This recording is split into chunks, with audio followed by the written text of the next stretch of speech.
கோவையில் ஜனவரி 15ஆம் தேதி ஸ்ரீ ராமகிருஷ்ணா மருத்துவமனையின் 50ஆம் ஆண்டு பொன் விழா கொண்டாடப்பட உள்ளது. அதே சமயம் நடைபெறவுள்ள ஸ்ரீ ராமகிருஷ்ணா பல் மருத்துவமனையின் 25ஆம் ஆண்டு வெள்ளி விழாவில் இந்திய குடியரசு துணைத் தலைவர் சி.பி. ராதாகிருஷ்ணன் பங்கேற்க உள்ளார்.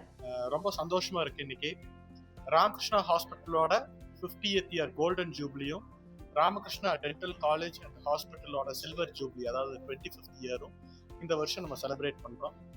இந்த வருஷம் அதை செலிப்ரேட் பண்ற இதா நம்ம சீஃப் கெஸ்டா honourable vice president Shri C P. Radhakrishnan sir வராரு. ஸோ இந்த ஹாஸ்பிட்டல் வந்து 50 years old அப்படிங்கிறது வந்து ஏன் செலிப்ரேட் பண்றோம்னா, இந்த ஹாஸ்பிட்டல் வந்து it has been service oriented hospital for the past 50 years in this region. Kongu ரீஜன்ல வந்து இந்த ஹாஸ்பிட்டல்னால பயனடைஞ்சவங்க நிறைய பேர் இருக்காங்க. அதே மாதிரி டென்டல் காலேஜ் 25 years அதுவும் வந்து நிறைய பேர் கிட்ட போய் சேரணும். அதே மாதிரி இது ஒரு செலிப்ரேஷனா இருக்கணும் அப்படின்னு சொல்லி நம்ம டாக்டர்ஸையும் என்கரேஜ் பண்ணணும். அந்த விதத்துல இந்த 50th இயரை வந்து நம்ம சிறப்பா செய்யணும் அப்படிங்கறதுனால வைஸ் பிரசிடென்ட் சாரும் அக்செப்ட் பண்ணிட்டாங்க இந்த ஃபங்க்ஷனுக்கு வரக்கு. So invite you all for this wonderful function and support us for the future endeavors as well. Thank you.